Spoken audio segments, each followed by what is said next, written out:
I'm Brett Michelle. I'm very stoned and spacing out right now. But we are here as always with Blade Daily. Hello, Blade. Hi, Brett. Where are you right now? Are you how far away would you say you are? Neptune. Neptune. Okay. Neptune. Okay. I watched you literally float away as we were talking. Yeah, it was a thing. All right. So we are here to talk about Barely Legal, ECW's very first pay-per-view. Yes. That's Brett Michelle. I'm Blade Daily. And Brett, how'd you watch it? I had a joke. Oh, okay. Yeah. That's always a great way to start a joke, is to tell people it's a joke. Go ahead. Well, I don't know how to fit it in now. Because I was going to say, we're talking about Barely Legal, and I don't mean your MAGA uncle's search history. That was good. That was good. Worth the wait. Worth the wait. Hello, everybody. That's just going to be that's the title of this episode, is just hello, everybody. You've said it about 14 times now. So, we are going to review Barely Legal, which happened on April 13th, 1997. Yep, it happened. It sure did. It did. And you can, okay, so a little bit of background, okay, before we get started. There was about 1,100 people in attendance, almost 1,200. It's at the ECW arena. And I think doing a pay-per-view from the ECW arena kind of got into everybody's head a little bit, because the crowd even feels a little tense during this show, where they're not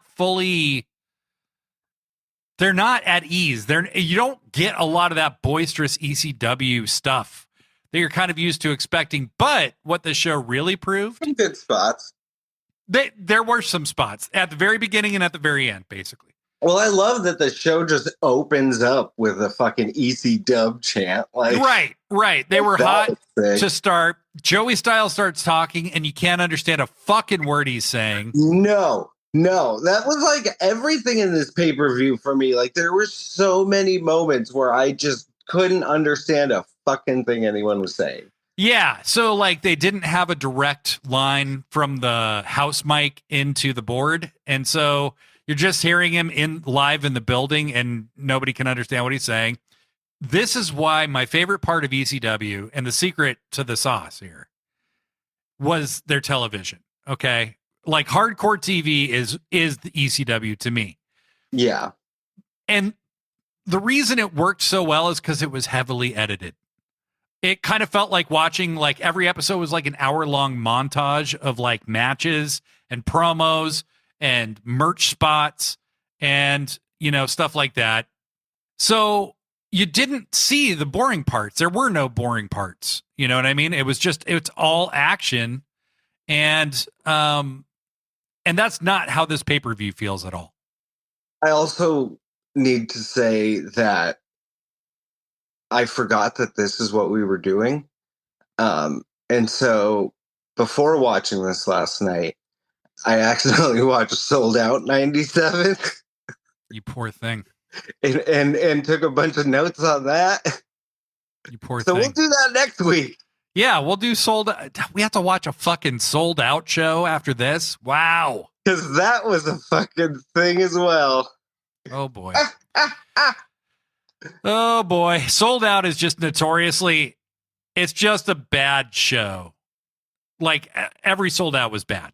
I don't think there were any good ones. So great. I'm stoked about that. Yeah.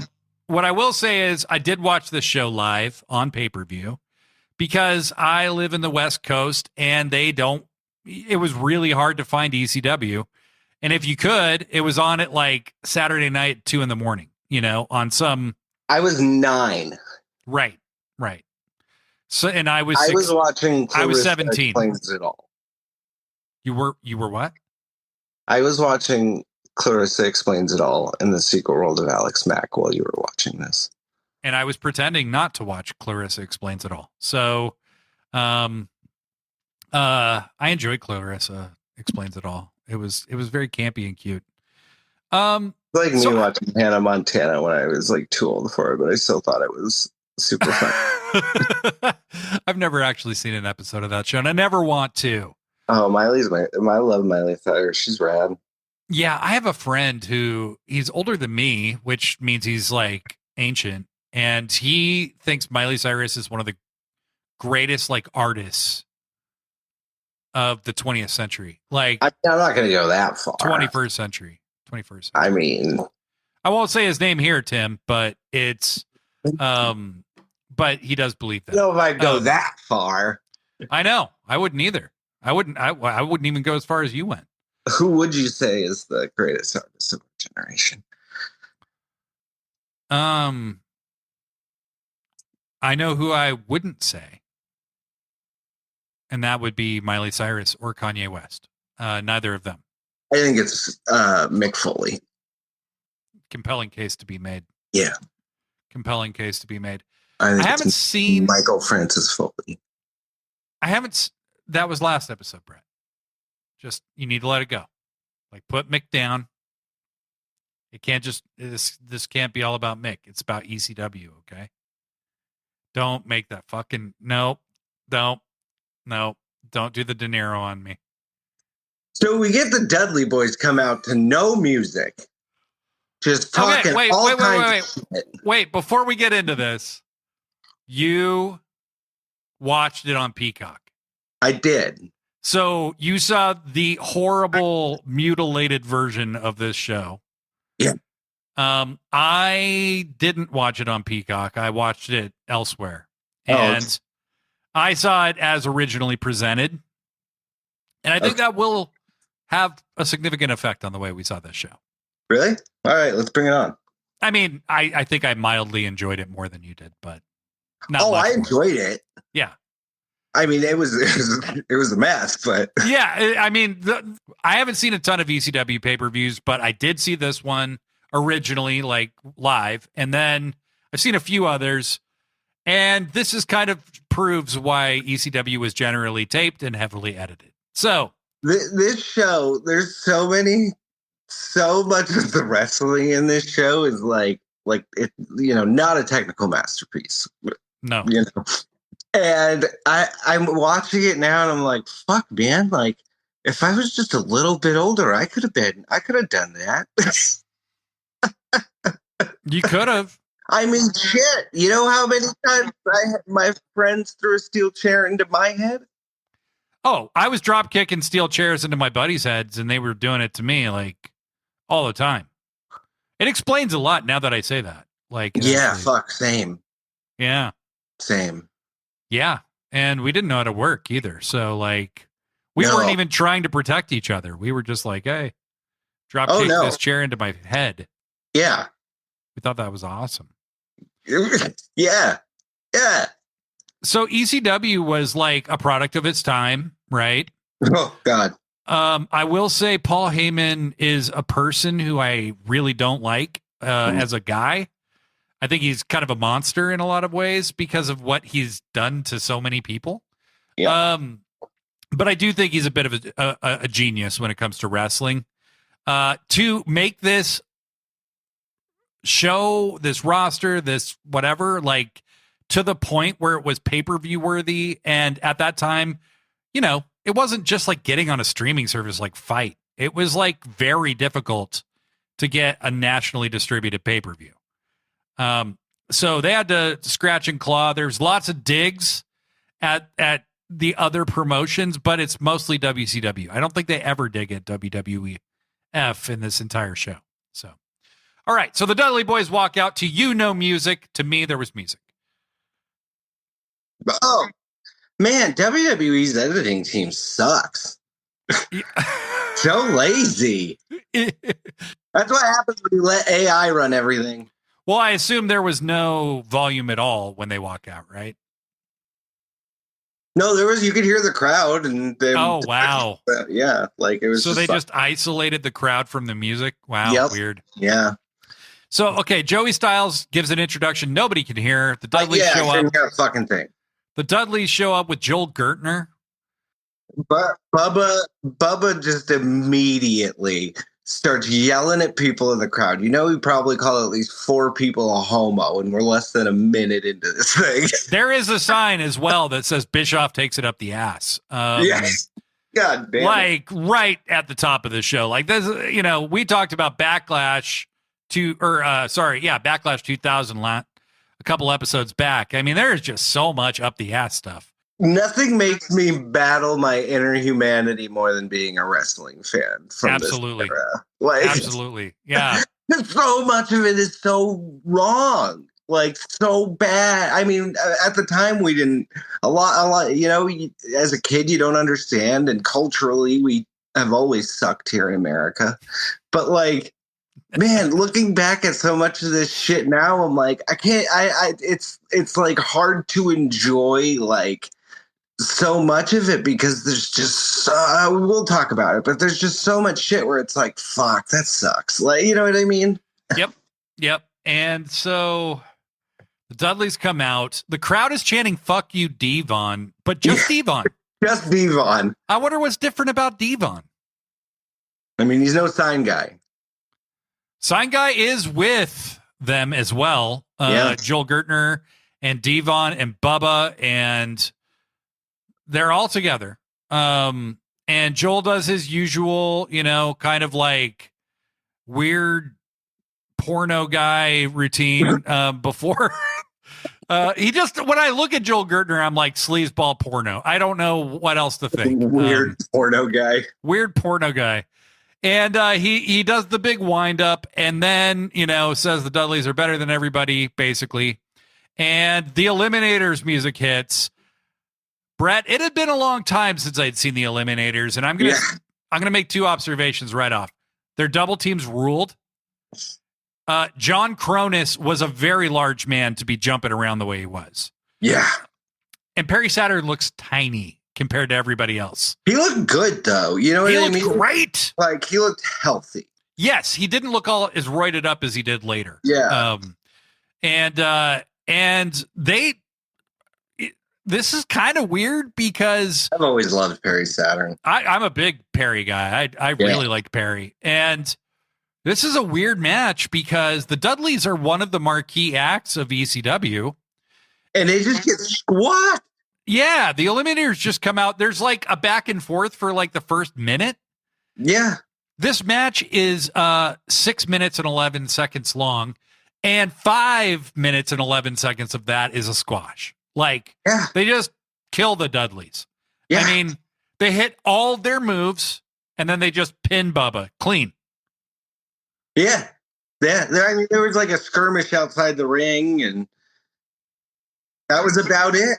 And that's the only time the Dudleys really were in control. I love the Eliminators trunks, though, the like shiny, like sparkly pink. That's so rad. So this is kind of an interesting thing about the Eliminators, right? Is like they're very huggy. They hug each other constantly. Yeah. They wear pink. Yeah. They're like the flamboyant Road Warriors. Like they're just very interesting.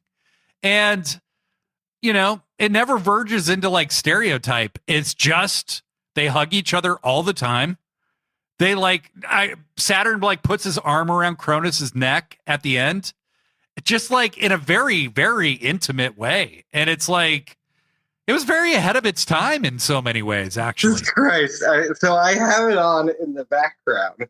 Yeah. And it just like the first fucking thing they do is they come in and they hit that total elimination. The crowd fucking loses it. Yeah. And then Bubba runs in, yells motherfucker, and just hits a power bomb. Like, the match has just started. Yes. Oh, it's like there's no psychology to this match whatsoever. None it's just at all, man. A beat down fucking, it's just kind of batshit. After the match, Joel Gertner gets back on the mic. You know why he's there. He says that based on the rules he just made up, that the Dudleys won on points. Yes. And that they're still the tag champs. And you know he's only there to take a total elimination. Yeah. Which he does. And And then the Eliminators take their belts. Yeah, the end. The end. That's the fucking match. That's it. I mean, that's really it. The crowd was so stoked when they won, though. Oh, Saturn just hit that badass double front drop kick. Love that. This is the crowd you expect, right? Where it's like, EC dub, you know? They were super hyped. And then we are about to begin a long period of like crowd confusion. Maybe they don't understand what they're supposed to be doing. Honestly, I don't remember how much of this card was announced ahead of time. Yeah. I know Sabu and Taz was. I know the three-way match was. But I'm not sure how much of it was because some of these people seem kind of surprised to see these guys. Well, to start the night, what's his name ran down like what the card was. Okay, like, Joey Styles. Yeah, he ran down the whole card. Like, yeah, but I'm just saying, I don't know if before that night they had announced the whole card. I don't remember. I couldn't watch regularly, so I didn't see the show. So I knew that Sabu and Taz were going to fight for sure. That was the match I wanted to see, and I knew that there would be the triple threat match with the winner getting a shot at Raven immediately after. Oh, I love seeing when they were showing, highlight packages from like, just clips of Raven, and they show that the handcuff cage chair shot that they redid. Dreamer. Yeah. That Perry redid. Yeah, man. Yeah. Sick. I love shit like that. I love it's so I love when wrestlers throw in those little Easter eggs, Oh yeah. I mean, watching this show, I think as well, like, I mean, just straight off the top, like, ECW really did influence what wrestling became. Like, not just in its own time. I think it showed you can get smaller guys over. It introduced the United States to Dean Malenko, Chris Benoit, Chris Jericho, Eddie Guerrero, Rey Mysterio, Psychosis. I mean, on and on and on and on. So, there's big dudes too in ECW, but it had that really angle-driven, kind of schmoz-driven vibe. But the difference in ECW was, you get the schmoz, but there's no DQ. Like, we just cheat right in front of the ref. Which is kind of like Japan, where they just, like, I'm watching the Super Juniors tournament right now. Clark Connors, like, throws a tire at people, like, in plain view of the ref over and over again. Speaking of random shit being thrown at people, this show has so many moments where people are just hucking shit at each other, and I kind of love it. I mean, no, ECW rules in a lot of ways until it doesn't, and then true. And then it really doesn't. Yeah. You got a different era, different time. Different era, different time. Very different time. Different time. So the next match was supposed to be Chris Candido versus the one and only Lance Storm. Yep. And Chris Candido is injured. He tore his bicep, and he's going to be out for like a month or two. And but he comes out. He comes out and he cuts a promo. And he basically says, and he's obviously hurt. And he comes out and he says, "Look, I was here at the very first ECW show in Philly, like, and then where I've been where I was last year, in WWF as Skip, and my wife, I can't say her name; they'll get mad at me, and because she's still there, I believe, yeah. And then says, this is my home, I'll be back, that kind of thing, and then he walks to the back. Lance Storm is the guy, I think, where they hit his music halfway through his entrance. He's coming out. Lance rocking the sexiest rat tail you've ever seen in your life. Dude. It looks so much better than Stinger's. Cool. He looks so cool, man. Like, that's a diehard villain right there. That's like a Ninja Turtle villain. Well, and it is like a Ninja Turtle. And it's bleached. Yeah. It was bleached. So Lance has, kind of brown hair and a bleached rat tail in 1997. Yeah. This is post-grunge. Like, it takes real gravitas to do something this outdated at this point in time. Like, it is 7 years too late. It's so behind, it's almost ahead. And I thought it was sick as fuck. Lance looked badass, and he looks so young. Like, he just, and he's in great fucking shape. He comes out, he actually gives the Chris Candido. It looks like he says, like, "Hey man, so sorry, brother," and he walks back, and you don't know who his opponent's going to be. It's Rob Van Dam.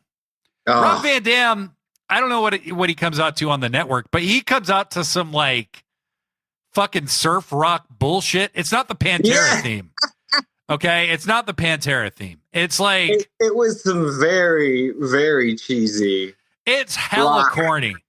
It's if you're playing 2K25 and you're creating your entrance, it's Hard Rock 4. Like, right, you know, it's Hard Rock 4 like, or generic 7. Yeah.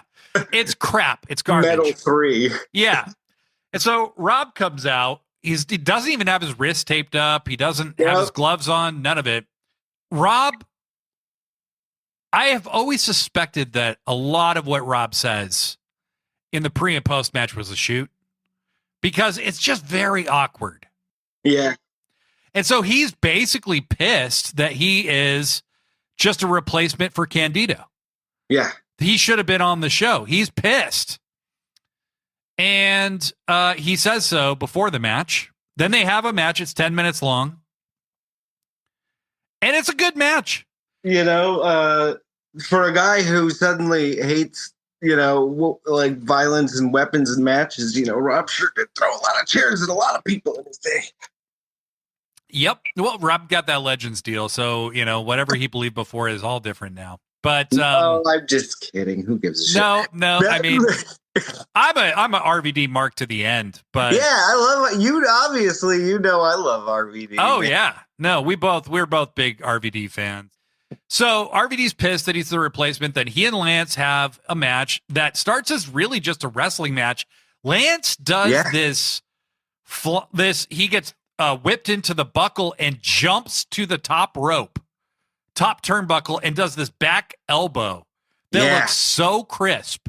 Yeah. So fucking smooth. Like, he is at the height of his physical abilities right here. He's like, I think they said he's like 28 years old or something at this time. Yeah, 28. And, you know, he looks great. This is definitely not the final product of RVD, the legend we all know. He is very much still figuring out what his signature shit is. Lance kicks out of the 5-star frog splash for one, which I was very surprised by. But RVD eventually catches Lance with the Van Daminator. You know, the spinning kick into a chair into your face, and pins him. Then he cuts a really awkward promo. Well, hold on. There was one spot where sometimes wrestling things it just doesn't make sense. Like, so RVD has that spot where he picks the chair up over his head. He does his little monkey roll. Yeah. But he leaves the chair on the mat. Right. And then he just goes to body splash Lance. And I'm like, what was the point of picking the chair up? Yeah. Like, there's another match later on this show that has so many logical gaps that it's, why did you pick up the chair? Like, by people, you know, anyway, I mean, you know, I'll give Rob, maybe he was just learning how to be extreme still. I don't fucking know. But he beats Lance, and at the end, is that a class you have to take? How to be extreme? I guess, yeah. They did have the House of Hardcore where you could go get trained. Extremities 101. Oh, Jesus. Okay. Yuck.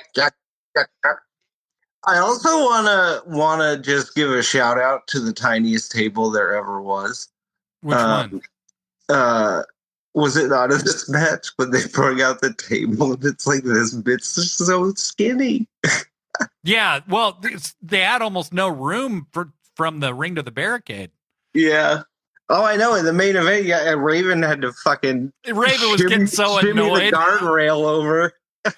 Yeah, the weirdest looking tope I've ever seen in my life. Oh my god, it was sick. He's just trying not to die going through a diagonal it was sick table. As fuck though. It was cool. Oh, I just saw that elbow off the top. man, Lance Saturn? is great. Oh, Lance. Yeah.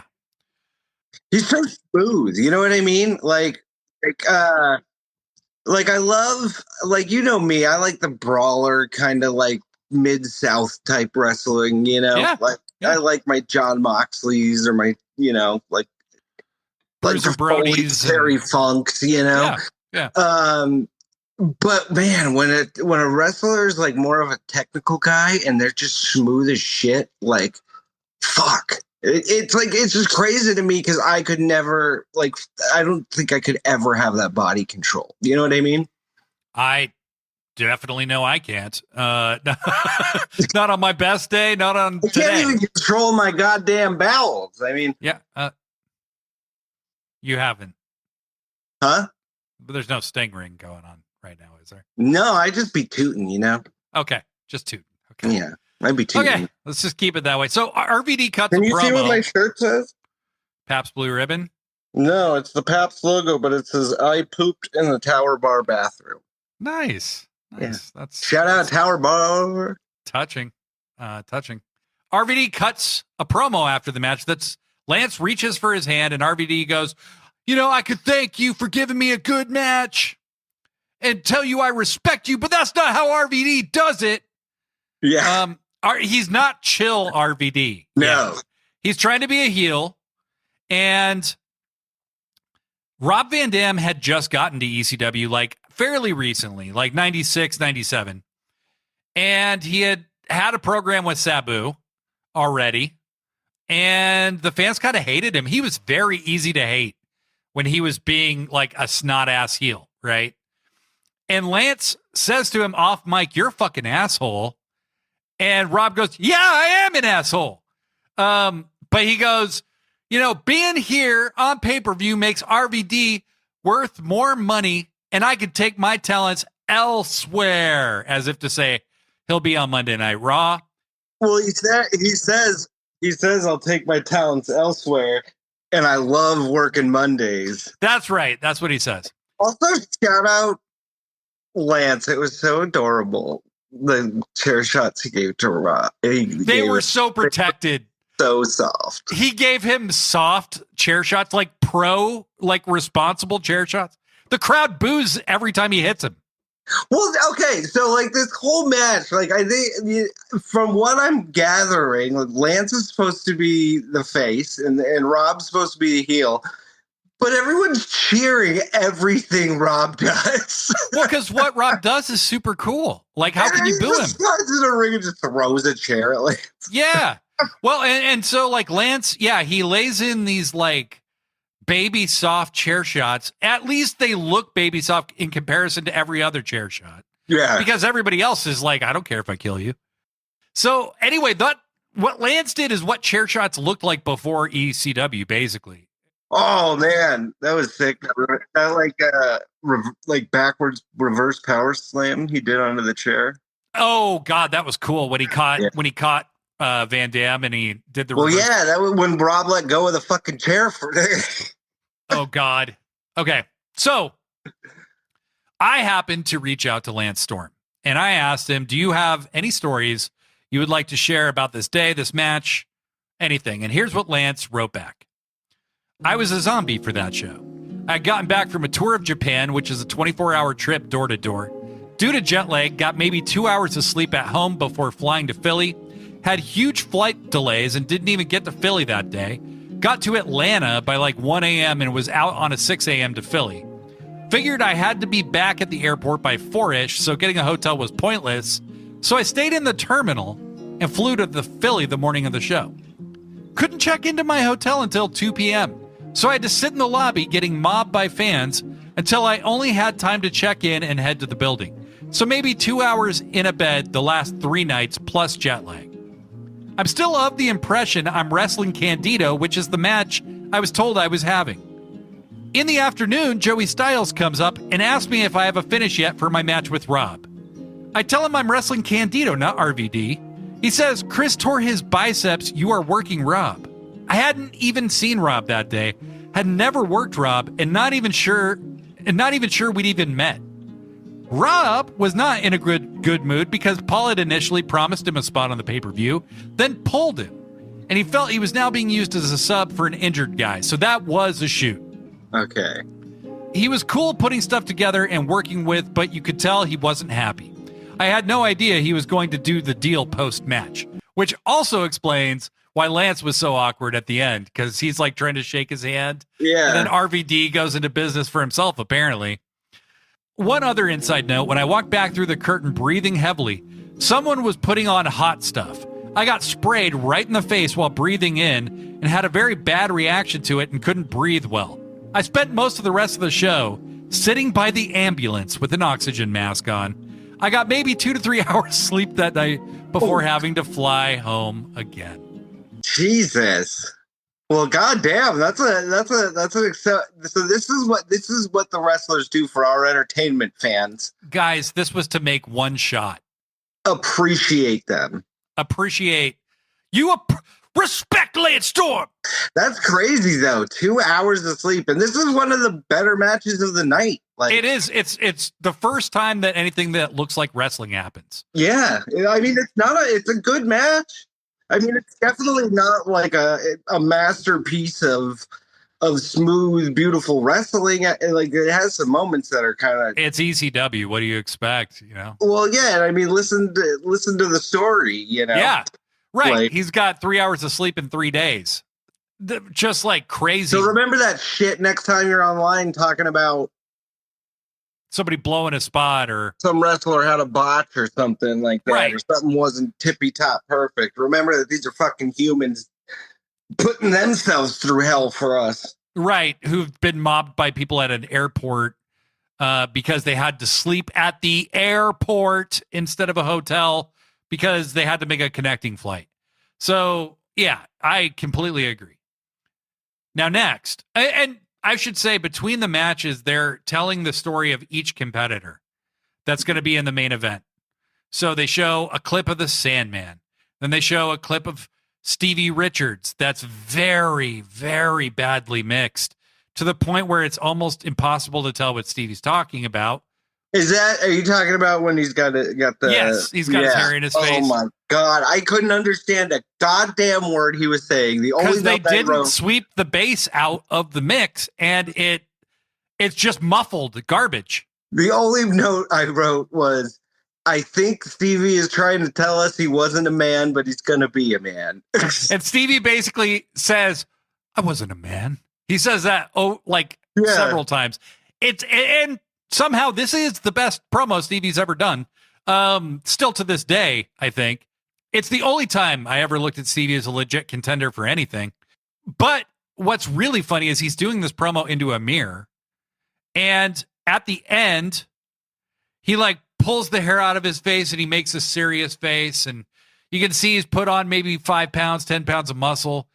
And then the Blue Meanie walks through the door and tries to make a menacing face.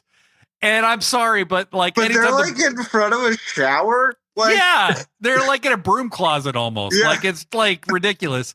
But I'm not mocking it either. This was the best they could do that day, I guess. And so the Blue Meanie being the guy who adds the oomph to the end of the promo is hilarious. He's got a fucking sunglasses painted on his face. It's ridiculous.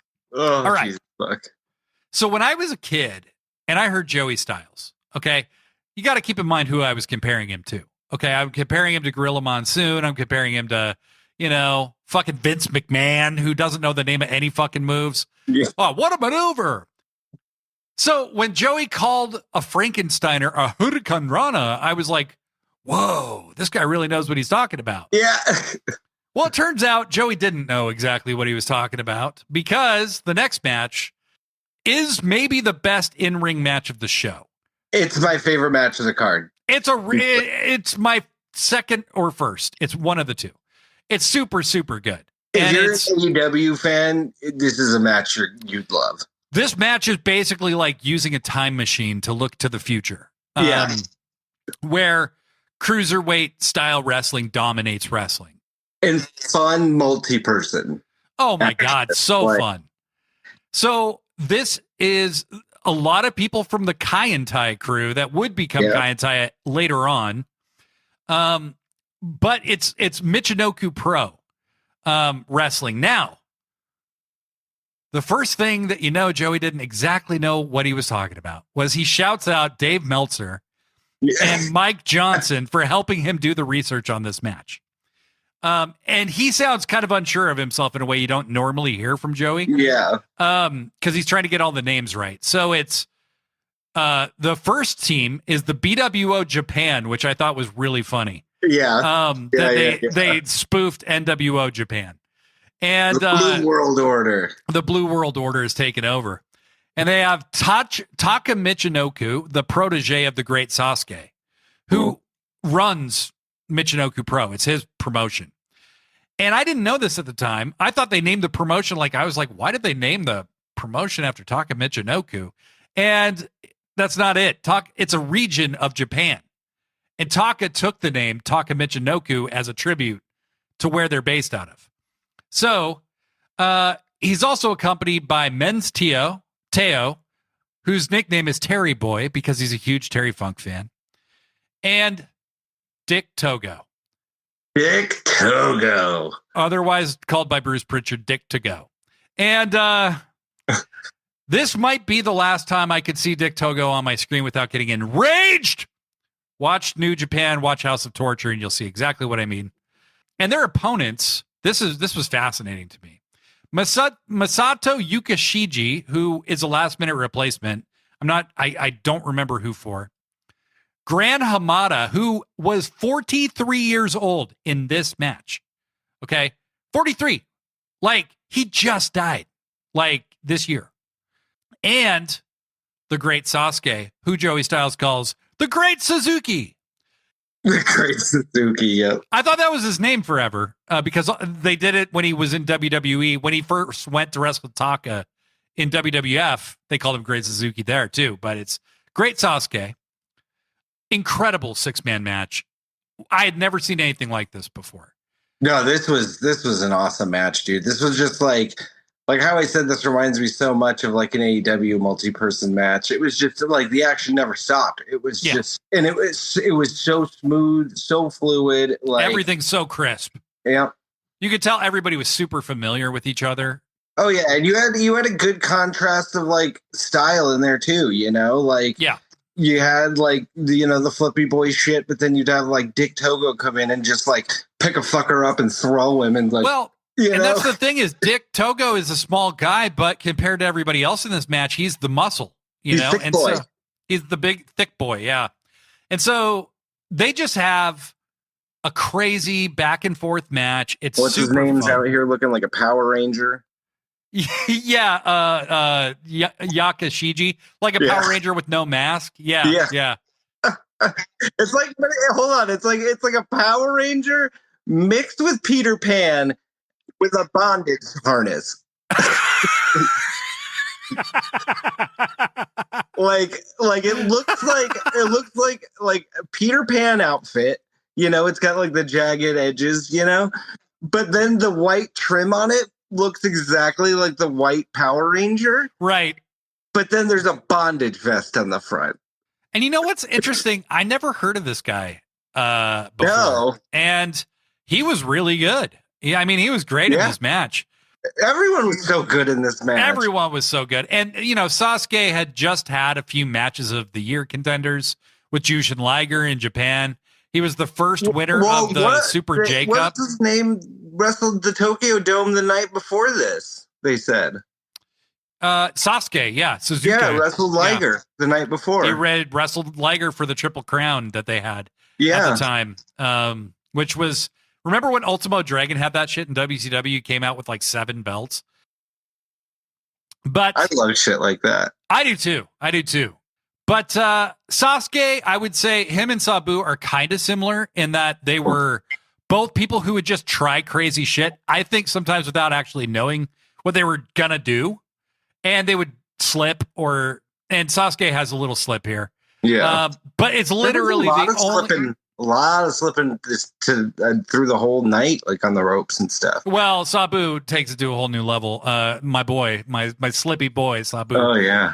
the greatest. I love you, Sabu. But it's just a great back and forth match. Joey Styles calls a brainbuster the Michinoku driver, which it's not. Yeah. And then calls the Michinoku driver 2, I think, to save face. I'm not sure. Yeah. He got it right the second time, but there isn't 2 Michinoku drivers. No. But they just have a great back and forth. Sasuke pins Taka, I believe, or did he pin somebody else? I don't remember. But the Sasuke, Hamada, and I do love that at the beginning of the match, the crowd just decides to like throw streamers. Yeah. Oh, I mean, I think they were plants. I think they were supposed to throw them, but that was a really nice touch. I thought that was really cool. It was cool as fuck. And the other thing about Michinoku Pro is that it's Japanese style and lucha. So like, yeah, I think that's really like goes a long way to explain how so many wrestlers have this style now. Is it's a fusion of American The modern style is like lucha, strong style, cruiserweight style, and like the American gimmick style. It's all those things together. And I just thought this match was so good. They had the crowd in the palm of their hands. This is one of the few times the crowd was just literally popping for the action and not just like shouting. Like, you want to play a drinking game and stay completely sober? Find a woman in the crowd. You won't take a single shot. Oh, just found one. You did not. Yep, she's standing by some dude in a Pittsburgh Steelers jersey. That's a dude. Which there's so many different football jerseys in this audience. Like, you got a dude in a fucking Steeler jersey, and right behind him is a dude in like a Redskins jersey. Now the Commanders. And then I see another guy in an Eagles jersey in the crowd. I saw another dude with like another jersey. I'm like, Jesus Christ. Like, I forgot like the 90s, man. People were all about wearing football jerseys. Like, well, Pennsylvania is a big ass state too. So there's a lot of different teams from a lot of, there's the Eagles and the Steelers, and the Penguins and like, NHL. I know. That's hockey. I know. Don't they also have the Flyers, right? They have also that team as well. The Philadelphia Flyers. And then they have the Phillies and the Pirates as well. So, it's a sporty place, Pennsylvania. But something else, so like what I would say about the show to this point, because we're almost at the halfway point here. It's a mess production-wise. So many missed shots. The ECW arena makes it impossible to follow action that goes too far outside the ring. Yeah. Which was some of the appeal of the show, but I think when you're on a pay-per-view, it's kind of like, what are you doing, you guys? Yeah. The next match is by far, in my opinion, the worst of the night. It is... it's literally just slamming. It's just slams. So this was a really great angle where Gary Wolf had gotten hurt and broken his neck and had to have surgery and shows up. And so Shane Douglas is the one who broke his neck. I think he got injured in a match they were having at the time, and they made an angle out of the injury. And Gary had shown up in one of those like bolted neck braces where it's like a hard brace and it's like bolted into your head and shit. Yeah. And Shane had like, he was working, but he's like pulling on it and beating him up in the middle. I mean, it looks terrible. Okay. Yeah. Like, this looks scary as shit. Yeah.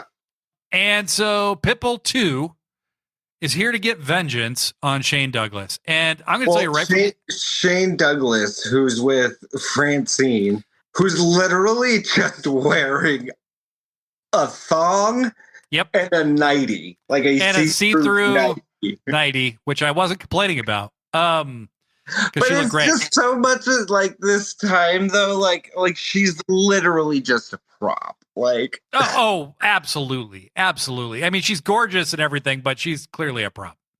What do we get? She's a whore chant a couple times. A couple different times, yeah. Yeah. Then there's a fuck you Francine chant, I think. Yeah. I mean, they're not even chanting at the wrestlers. I mean, they're just, and that's why I said, like, find a woman in the crowd. Like, okay, apparently you'd take one shot, because what woman would want to sit through this? Like, this is all toxic beer bros who eat sausage and watch football. It's Chris Farley dudes, the Bears guys watching ECW, okay? So it's not to say there weren't any cool people there. I'm sure there were. But goddamn, the ECW crowd is, let's just say, they probably looked up to Alex Jones. Yeah. I literally wrote like the generation of people who were at this show that are now like, you know, like in their 50s. Like, y'all are the reason we're fucked. How many people in this crowd do you think were at the Capitol on January 6th? Oh, probably a good handful. Yeah, with like canes and like talking about Medicare. 12. Yeah.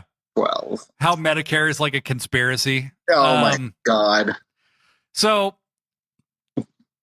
it was a good angle with Gary Wolf, but he can't wrestle. And they show that he's in the crowd, right? But PItbull 2's got to wrestle. Now, I'm just going to say it. Horrible match. This match was a chore to get through. It's 20 minutes and 45 seconds long. It's the longest fucking match on the show. And it felt like the longest fucking match on the show. It's literally just slams and fucking headlocks. And the Riot Squad is like, oh God. And they were doing an angle with Rick Rude. And so PItbull 2 is what I would say is the difference between a good athlete. That, like, the Philadelphia supposedly Riot Squad is literally just like, it's two dudes. It's two dudes in trench coats with motorcycle helmets. Yeah. And they have to accompany Shane to the ring because the crowd will rip him apart if they don't. Yeah. The crowd does seem to legit hate Shane. Yeah. Also, this is the guy who Triple H just stole his gimmick and became the Game. Yeah. Except not as good a talker. So I would say PItbull 2 is the difference between a good athlete, which I do feel he is a relatively good athlete, versus being actually a good wrestler. Yeah. He can take moves, he can do moves, he can lift people, he's impressive in that way. But man, he doesn't know how to string anything together. Shane doesn't even look particularly inspired. No. They bring a fucking barricade into the ring, and Shane is trying to crotch PItbull 2 on top of the barricade. And he kicks the fucking barricade over while he's trying to do it. But I just love that he just like goes out of the ring and just throws the fucking barricade in. Like, yeah. That's ECW, right? Yeah. So here's my favorite part of the match. They're getting to the end. Thank God they're getting to the end. And they've been, in any other promotion, they would have been disqualified 3 minutes in, right? Oh, yeah. Well, he puts them through the little baby table. Put him through the baby table. Also, I love he just like keeps hitting him in the head. Like, God damn it. The end of this match, he's just hitting him in the head with everything. He's taking pieces of the broken table. Yeah, he keeps breaking little pieces of the table over his head. And then, here's the part that I found so amusing and why the psychology of this match is so bad, is Douglas is breaking pieces of table over this guy's head right in front of the ref, right? Yep. Yet Francine has to distract the ref so that Shane can pull a chain out of his boot. Yep. Why? It's perfectly legal in ECW to hit somebody in the face with a fucking chain. Yeah. I think it was to give Shane enough time to pull the chain out of his boot, I guess. And Shane pulls it out of his boot. It immediately gets taken from him by PItbull 2, who then hits Shane in the head with the boot, or the chain, and the crowd goes mild. They do nothing. And Shane, like, pops right back up. Yeah. It was like, what was the whole point of that? Yeah. Like, I'm not this guy. This is not usually how I watch wrestling, but it was so egregious that even I couldn't just go, fuck, it's wrestling, you know? Yeah. So it's just bad. It's just super weird. Shane eventually pins PItbull. I don't even remember how anymore, and I don't care. I was just glad it was over. But in the meantime, Gary Wolf had been escorted to the back by security by the group that Shane came out with. The Riot Squad. The Riot Squad. And when the Riot Squad came back out, one of them looked a lot thinner. Yeah. And he goes, you hit him with the ring bell. That's how we won it. Oh, he hit him with the ring bell. No. Wait, no, he got kicked out of the ring bell. He kicked out everything. He hits him with the belly to belly, I think, which is that's what it was. It was literally just a belly to belly. Yeah. Yeah. After you hit him with the ring bell and he kicked out. Yeah. It's so ridiculous. And PItbull did not understand his finisher at all because he took it like an overhead belly to belly when it's just supposed to be the Magnum TA style, like take him, pick him up, and like land on top of him, kind of power slam style. Yeah. Anyway, didn't even take the move right, gets pinned, whatever. Gary Wolf had been escorted to the back. The security's back out. They've been teasing an angle where, well, the rule was if PItbull II won, he's the TV champion.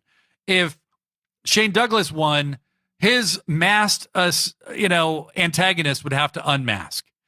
And so this mask guy is walking to the ring and he's trying to make Rick Rude face under the mask, which he does an admirable job of. He does a fairly convincing Rick Rude impersonation, but he's too bulky. You know, it's not Rick Rude. He gets in the ring. Rick Rude's like, ha ha ha, I got you now. And Shane Douglas's terrible heel laugh is only rivaled, for its fakeness, it is only outdone by Jeff Jarrett. Yeah. Ha ha ha. Like, you don't believe he's really laughing. So, ha ha, J, ha ha, E, double F, ha ha. It's like they actually say ha ha. Right. And so Douglas is like, I got you now, Rude. So he tears the mask off. It's Brian Lee, primetime Brian Lee, who had been away from ECW for a bit. He's back. And then the security guy, the Riot Squad guy, who had come back out, gets on the apron, takes his helmet off, and that's Rick Rude. Yep. Rick Rude was going to come back to wrestling. He was going to come out of retirement and wrestle Shane Douglas and didn't for some reason. I think it's because he found out he'd have to pay back the money he got from his Lloyds of London policy, which he cashed out when he retired because of his career-ending back injury. So Rick does not come out of retirement. The single never went anywhere. And like several others in this time in ECW, but that's okay. So, interestingly enough, that match was pitiful, horrible, terrible. I hated it. I didn't like it. It was 20 minutes long. It could have been 4 minutes long. Same thing got accomplished. To be fair, I think they were told to have this length of a match, and they didn't know what to do. They just seemed like they were stalling and working the clock. I could be totally wrong, but that's kind of like the vibe I get from like most of the matches on this card. Is it seemed like no one really. I mean, I don't know. I wasn't there. I wasn't any of them, but like, right. To me, watching it just seemed like there wasn't a lot of communication between it. Jesus Christ, Lance Storm thought he was wrestling Chris Candido until that afternoon. Yeah. And then he has to put together a match with Rob Van Dam, who he's never even met before, So after when he's got jet lag and he's not even one of these fucking pain-pilled out, perked angle motherfuckers that's working in ECW at the time. Basically everyone but him. So, I mean, that's pretty wild shit. So the next match is the match I was there to see. Okay. I didn't get to see Sabu very often. Okay. So I was stoked to see Sabu and really stoked that he was wrestling Taz. Yeah. Taz cut a badass promo before it too. Taz gave a great promo. The whispery, scary Taz. Yeah. Who seems ridiculous in hindsight because we know Taz now. Yeah. What a fucking goofball he is. Yeah. But Taz was believable. He looked fantastic in this match. Sabu looked fantastic. This is I've done these spots too many times and now I can barely walk Sabu. He's still kind of in his prime. There's a huge difference between even like, this is 97 Sabu.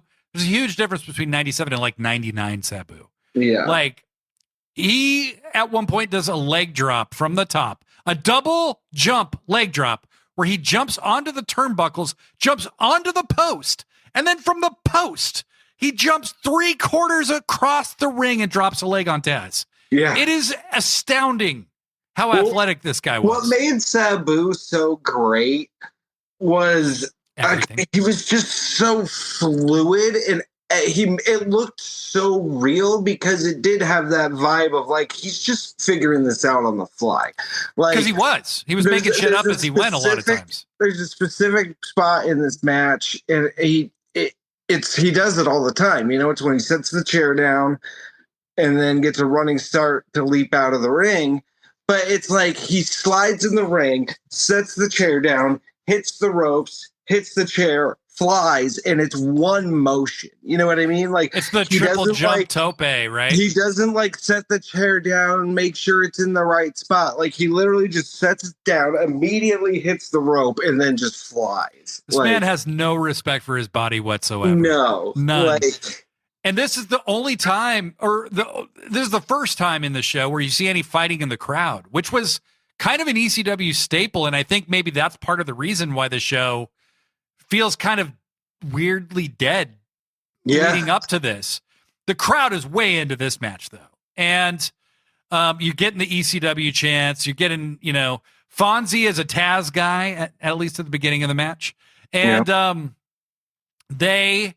to recap for people who may not have watched ECW, Taz had literally been calling Sabu out for like a year. Okay. He was calling him out for a year on TV and Sabu would not answer him. Okay. So he refused to touch him. He didn't want to fight him. And I'm not sure if that was ever fully explained why, but it was a cool angle. And you also end up seeing why Rob Van Dam hadn't originally been booked on the show, and it'll become clear later. So they have a really fucking great match. I thought this was a lot of fun. Taz breaks Sabu's nose about 3 minutes in. Yeah, just straight fucking away. But these really nasty cross hooks that he's doing. I'm watching Taz make his entrance right now, and just fucking, man, that guy had a presence. Like, God damn, dude. Like, he's so believable. How cool the orange light with the smoke, and then he comes out with the ripped up towel over his face with the fight crew around him. And it sucks because Team Taz was all around him. And you don't get to hear on Peacock, you don't get to hear his original music, which was way cooler than the WWF Taz theme. Oh yeah. You know what? It was like slower Ultimate Warrior music. You do hear it at the end after the match. Nice. Yeah. Well, it was Kiss. It was fucking.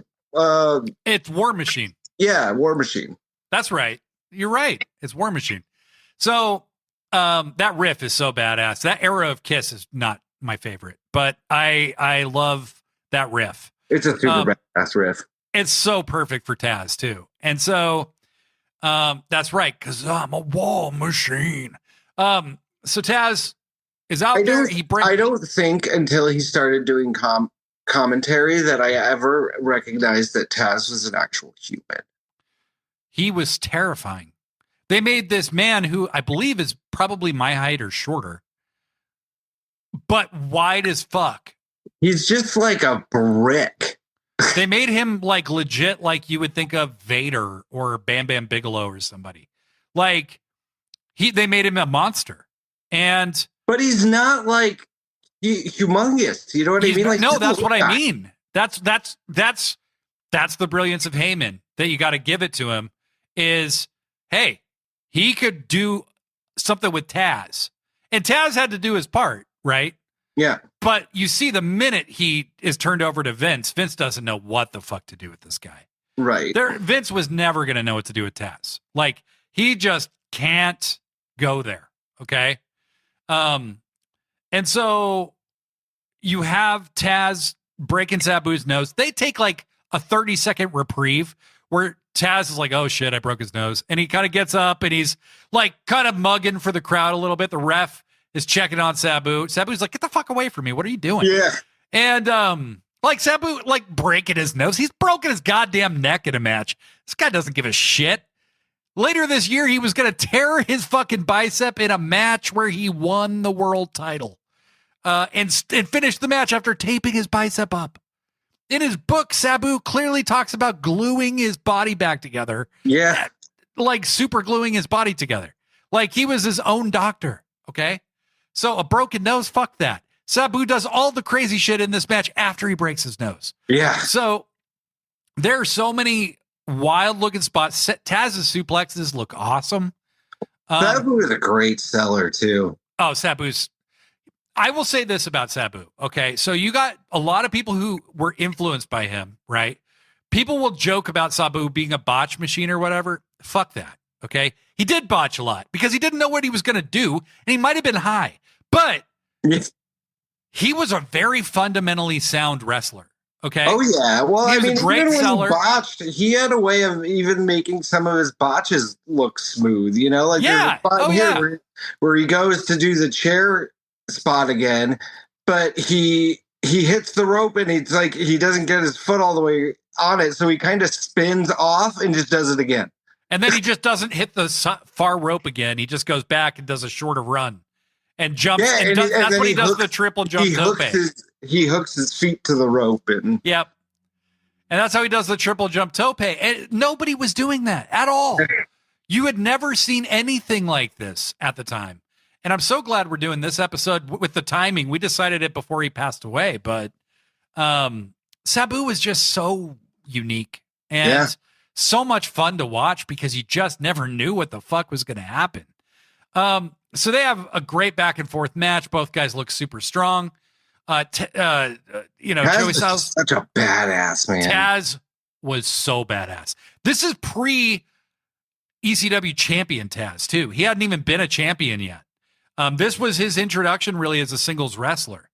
And then he would be the top guy in ECW for the next 2 years, kind of after this. And, Sabu counters the Kanta Hajime, which is, the red rum, as we call it nowadays.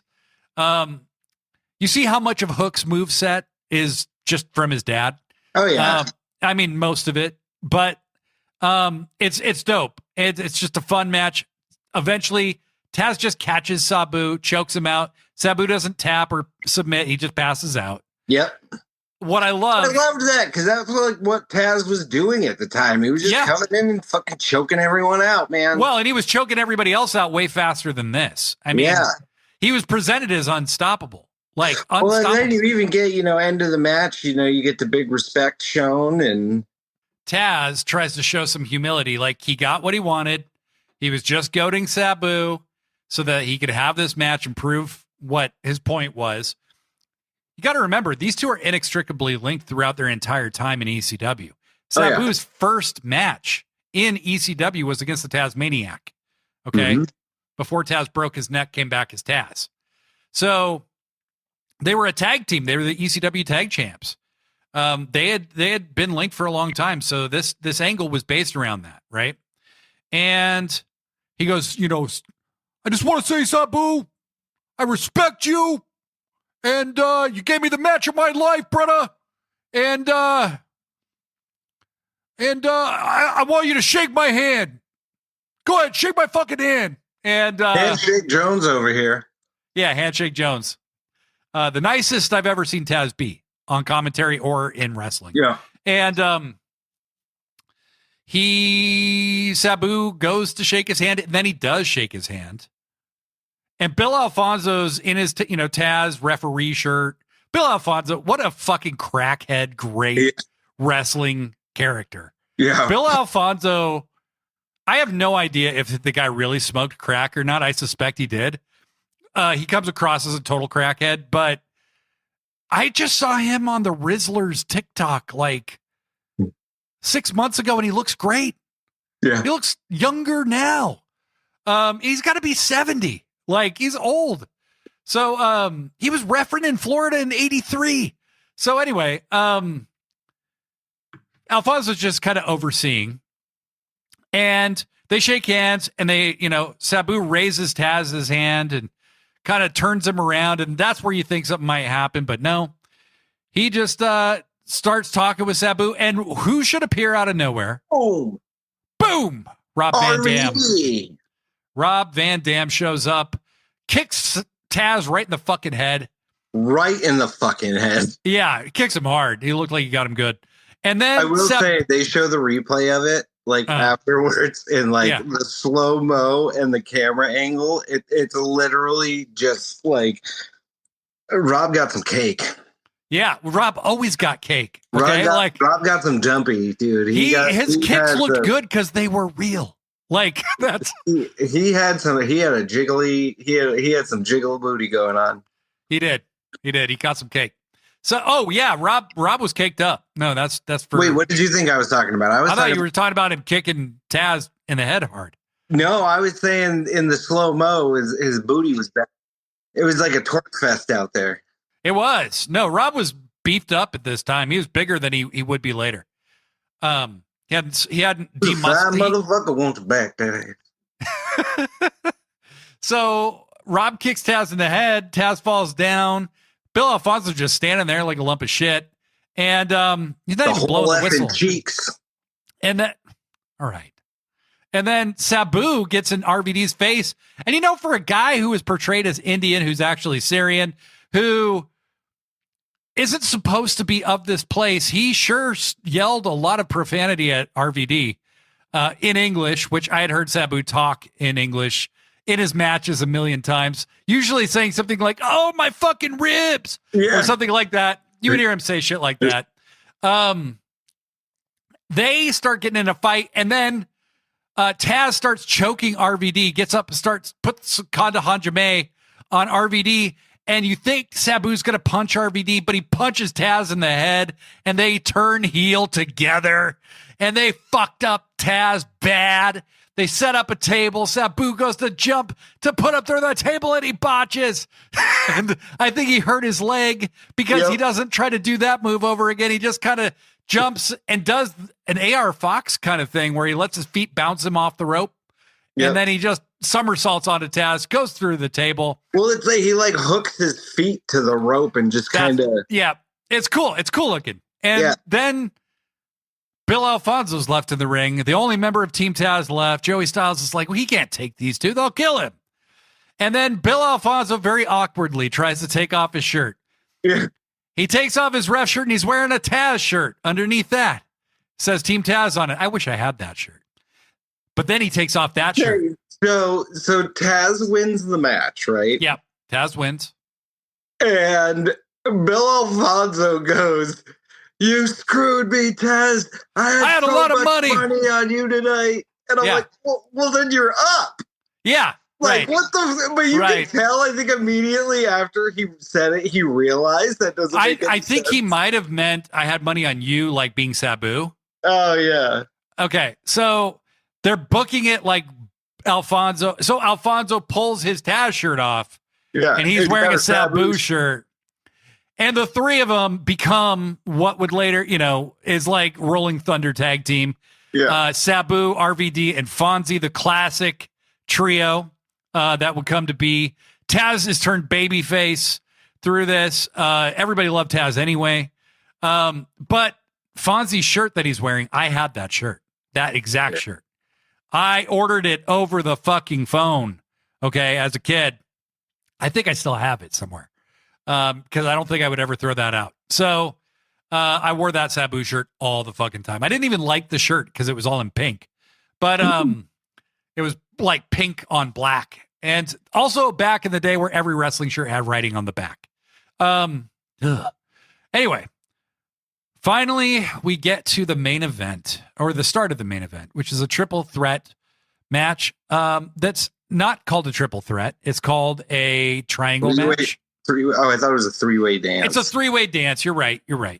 So the rules of this match are a little different because it's an elimination match. I like this a lot better. Okay, I think triple threats are bullshit.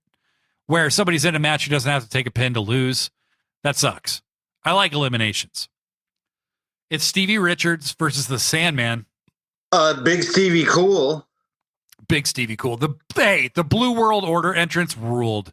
Yeah. So hard. Yeah. They also have a guy cosplaying as Dennis Rodman, whose name was Thomas Rodman. and there's somebody else, I can't remember who he was, but it's Nova, it's Blue Meanie, it's Big Stevie Cool. And the Blue World Order is over, brother. They are over. Stevie wasn't long for ECW. He was going to go to WCW shortly thereafter with Raven, and then leave shortly thereafter without Raven. But Stevie's just over. I remember watching it live thinking like I wanted him to win. Because it seemed kind of like destined to be storyline wise, because he needs to defeat Raven, right? So the other wrestlers are Sandman. God bless him. In this era, was just the most uncool looking motherfucker. Oh, that was the whole point. He's just a toxic male who's like telling his wife to get him another one, and like caning himself on the front porch in his Zubaz, his American flag Zubaz. Yeah. Wearing with his big ass beer gut. And his goddamn, like, his Scottie Pippen, like, fucking Reeboks or whatever they were. Oh, my God. They were hideous. And he canes the shit out of himself and hits himself in the head with beer multiple times before the match. Smoking a fucking cigarette. It's the greatest gimmick of the decade. It's so good. Just fucking cigarette hanging out of his mouth. Take 20 goddamn minutes just walking around, chugging beers, ripping his dirt. 5 years before this, Sandman was also the ECW champion when it was Eastern Championship Wrestling, but he was a fucking surfer wearing a goddamn bodysuit, bringing a surfboard down to the ring with fucking sunglasses on, trying to be like, let's go, babyface. Like, he was terrible. He had Darby Allin's same haircut back then, too. But I know this because I just watched the second episode of ECW last night, and he's on it. It's awful. I love that Sandman just wore a Sandman comic book shirt. It's so great. It's so great. Fuck you, Neil Gaiman. He comes out to enter Sandman in my copy. I don't know what he came out to when you watched it. Some bullshit generic track. Jim Johnston scraps. Tommy Dreamer came out to Man in the Box, and it's like, I remember they tried to find a song that sounded like Man in the Box when I watched ECW shit on Peacock. But Sandman comes out, then Terry Funk. Terry's one of the greatest ever. I just love Terry Funk. This man has so much heart. It's insane. He's one of the greatest of all time. He's number 2 on my Mount Rushmore. Yeah. Who's number 1? Foley. Oh, that's right. Okay. So Terry comes out to Desperado. Dreamer is on commentary. That's right. He came out to start. He came out first. With Beulah, the crowd starts chanting, "Show us your tits," at Beulah. Immediately. Beulah's not even wearing anything that revealing. She's in actually like a very kind of like fashion forward white suit jacket with matching white shorts, which I thought was actually kind of classy. She's got a little bit of see-through underneath, but it's like tasteful. It's not lingerie. Mm-hmm. And the crowd's chanting, "Show us your tits." Gotta hate ECW. These people hold office These now. people stormed the Capitol. They all just got pardoned.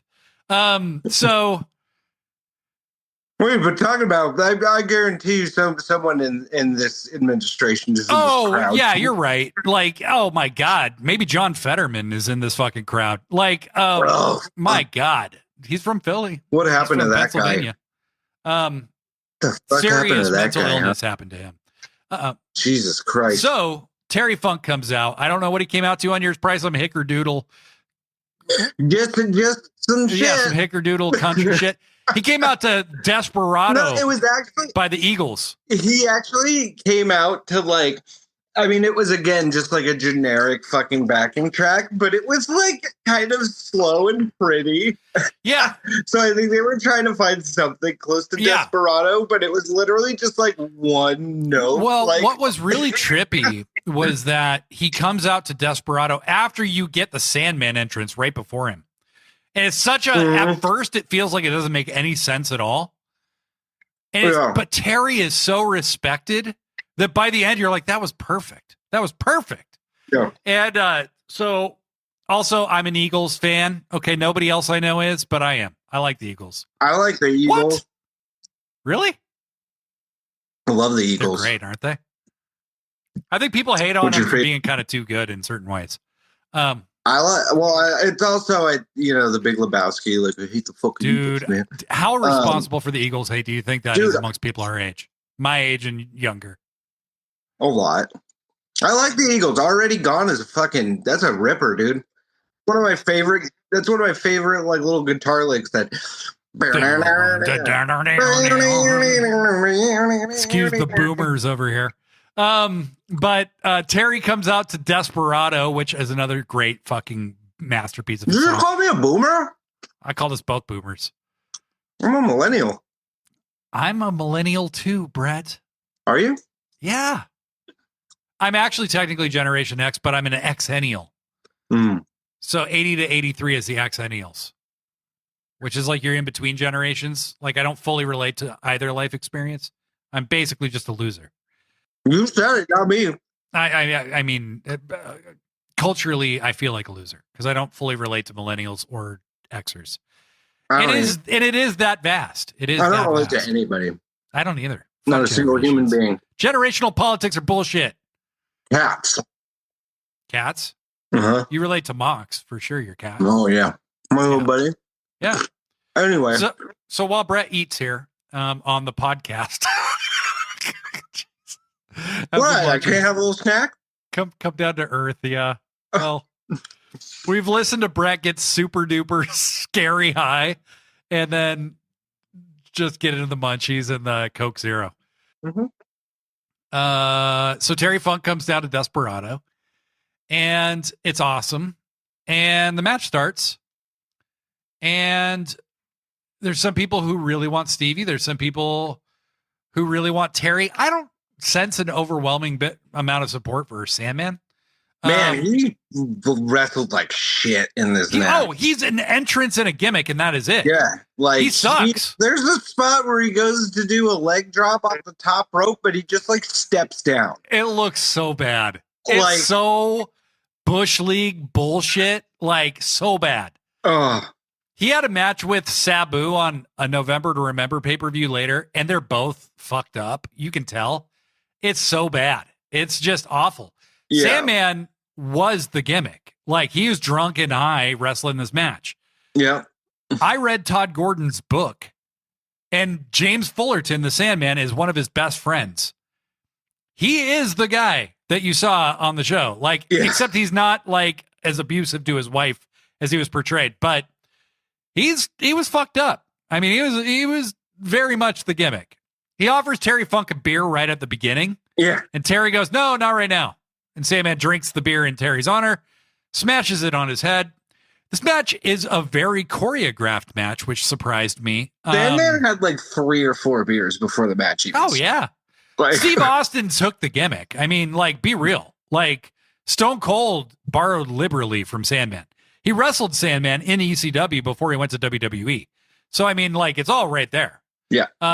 But he was much better than Sandman and far more marketable, as you will see literally anytime you watch a Stone Cold match. So, plus he knew how to wrestle. And they have a really fun match. I thought this was a really fun match.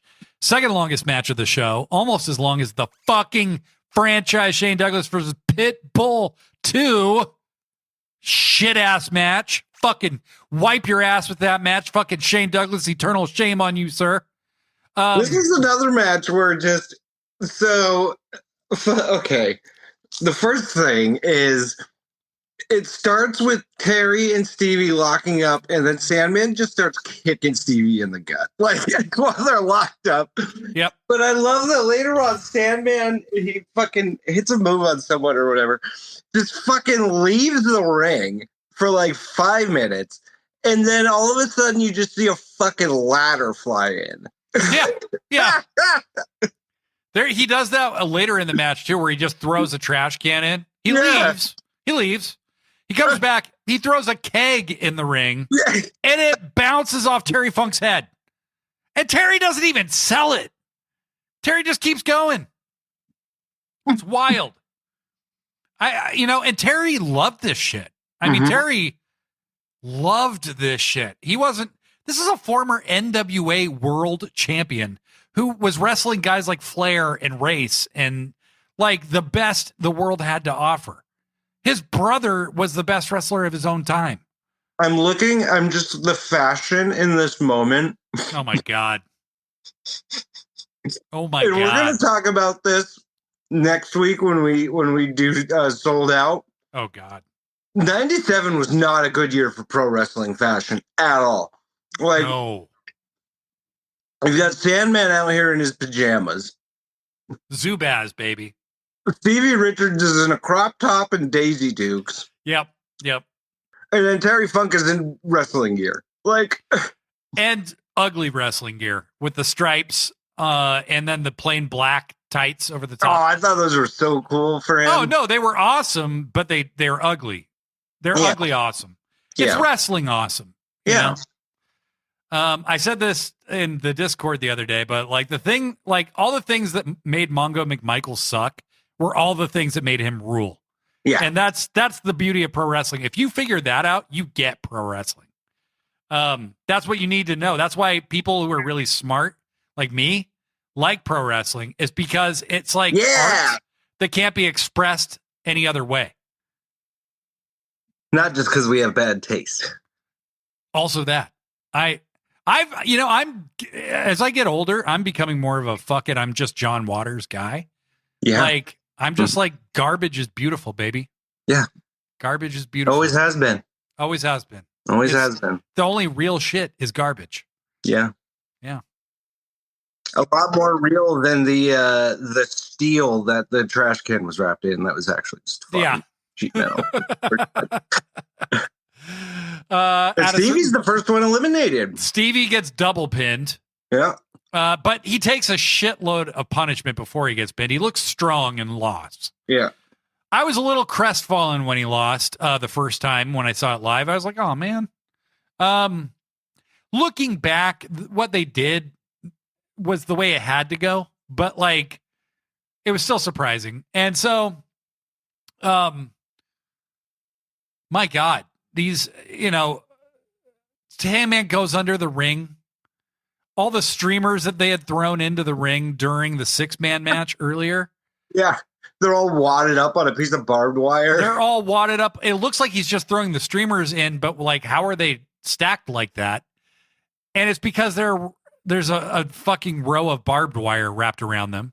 Wraps himself in the barbed wire and gives the most bogus looking body splashes. Like, yes. It doesn't look real at all. Oh God, it was so bad.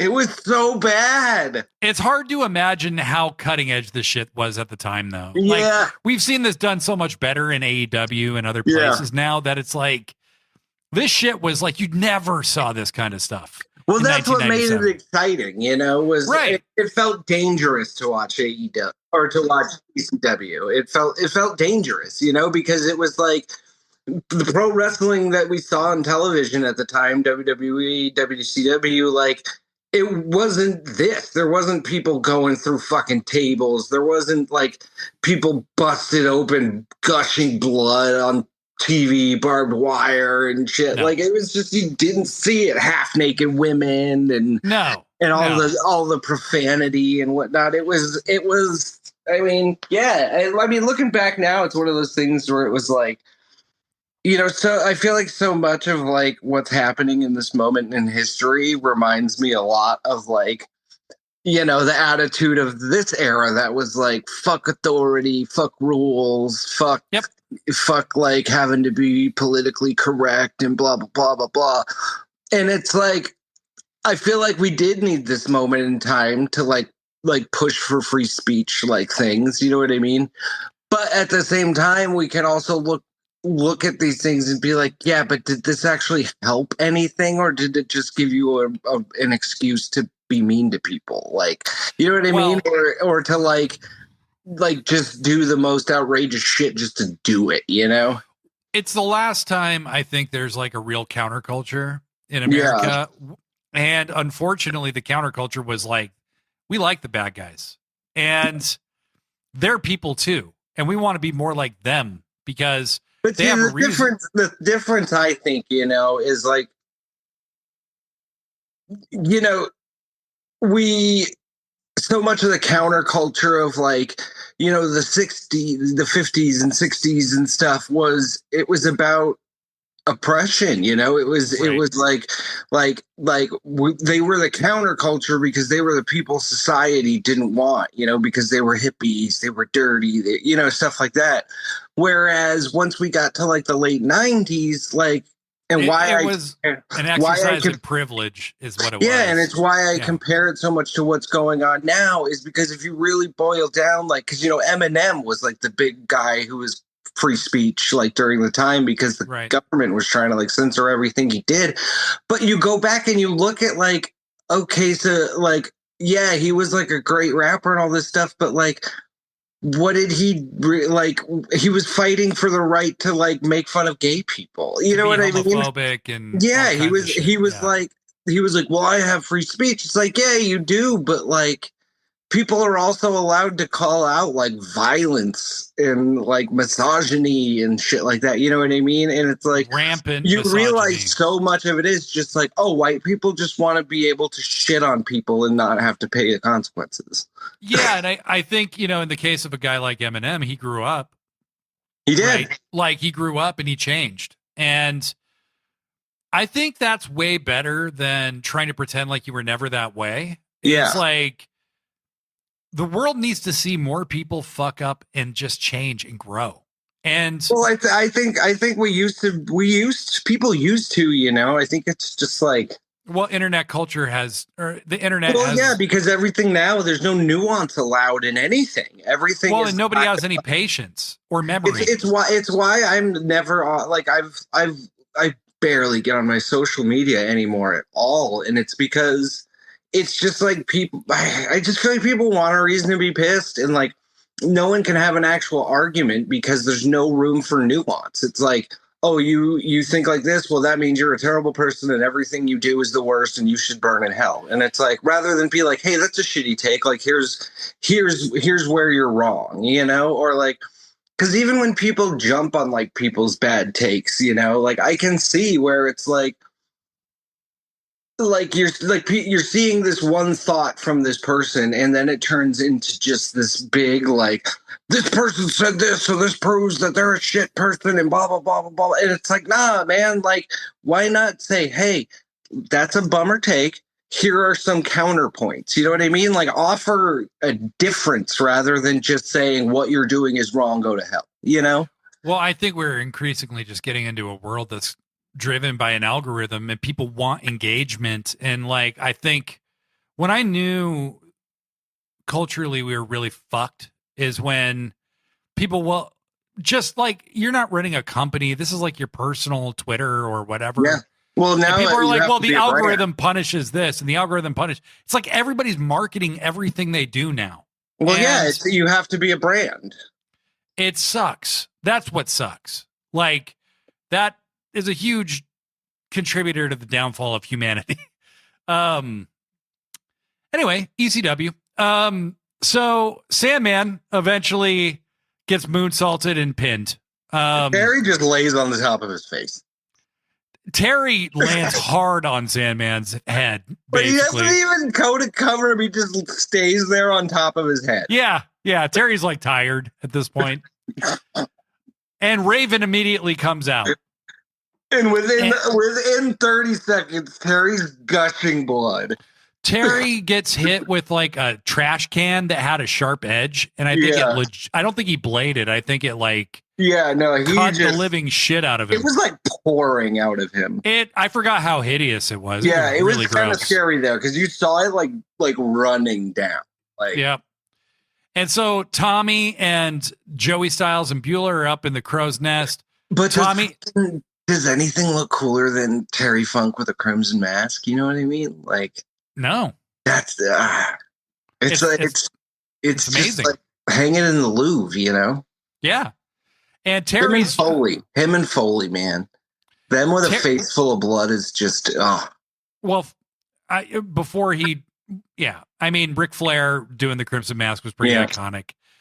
We don't need to get in all the Ric Flair stuff, but it was, and it's why people dyed their hair bleach blonde, is because blood looked more, you know. So Terry's selling like a champ. That's all he can do. He looks gassed as fuck at this point as well. So a couple things. So Terry and Joey and Beulah are up in the crow's nest. And Tommy said that Terry asked him not to get involved in this match under any circumstances. And he's like, Joey, I'm going to need you to stop talking to me now. I just got to watch the match. And you know, Tommy and Raven are blood rivals. They hate each other. Really, Raven's entire run in AEW or Raven's entire run in ECW is about Tommy Dreamer. And he's taunting Tommy, and then Big Dick Dudley comes out. Yeah. And attacks Tommy. And he's going to try and do a choke slam through a ton of fucking tables that are stacked really high for no reason. They're just leaning against the crow's nest for no reason. Like almost like a spot would have happened there. But Tommy reverses it and gives the worst choke slam I've ever seen in my life through this. Because Tommy cannot credibly choke slam a man that tall. Like, and so Big Dick jumps, lands on his feet, and then falls backwards. Because he's gigantic, okay? Yeah. Awesome looking spot nonetheless. Just very, very impressive to see a human body fall through like 7 tables. Yeah. And he's like 300 legit pounds too. Like he's huge. So Raven's very distracted. Terry, I don't remember exactly what happens here, but Terry like hits Raven with something, covers him. Raven kicks out, the ref counts to 3, and they ring the bell. Yeah, so and then they go, wait, no, that was just 2. Yeah. That really kind of ruins the end in a way. So then Terry just rolls him up like immediately. Then Raven tries to body slam him, and Terry rolls him up and pins him. And Terry wins. Him celebrating in the crowd is a really iconic, awesome moment. That is I just kept thinking, because Terry's like hugging that dude in the Hawaiian shirt, and I'm like, I hope that wasn't an expensive shirt, dude. Because he's like an now ECW. It's even more expensive because it's covered in Terry's blood. Right. Well, and he's that guy is like an ECW super fan. He was at every show. He's front row every ECW show in that same seat. So that is Barely Legal. It goes off the air from there. Apparently the circuits blew in the building about 30 seconds after they went off air. Wow. And when Raven came out, the pay-per-view companies were about to cut their feed. So they had to time that super well in order to get everything in and still. So it's a very short match with Terry and Raven. It's like 7 minutes long. Yeah. But Terry is 53 years old in this match. So. But what an image though of, just Terry covered in blood. There's streamers stuck to the blood in his hair and in his face. Like, it's so cool. And he's so out of it, he actually drops the belt while he's walking around with it, and a fan picks it up for him. But what a moment. Terry Funk, the Funker, man. He's just amazing. One of the best ever. Kind of a mixed bag of a pay-per-view. The highs are really high, though, I would say. My match of the night is Sabu and Taz. Mine was the multi with Taka and Dick Togo. And I would say on a pure work rate level, you got to give it to that match. That was my match of the night. That and then Sabu and Taz, yeah. Yeah, and then Dark Horse is Lance Storm and RVD. Yep. Yeah, it was a much better match than I remembered it being. Yeah. But also big shout out to Lance Storm for sharing some behind the scenes. Very, very cool. I hit him up on very last minute just to see if he had any thoughts he'd feel free to share, and he shared a bunch. So we appreciate it. Super, super good. But that's it for Barely Legal. Hope you guys enjoyed our disjointed scatterbrain take. As always, I'm Blade Follow us Daily. on all the shit. Follow us on the socials and also follow Sickos Club. Go to sickosclub.com/merch. See our merch that's been dropped for this month. We hope you love it. We have some punk band inspired designs. That's it. Get the fuck out of here. What are you doing? We'll be talking about Sold Out 1997 next week. Bye. God damn it.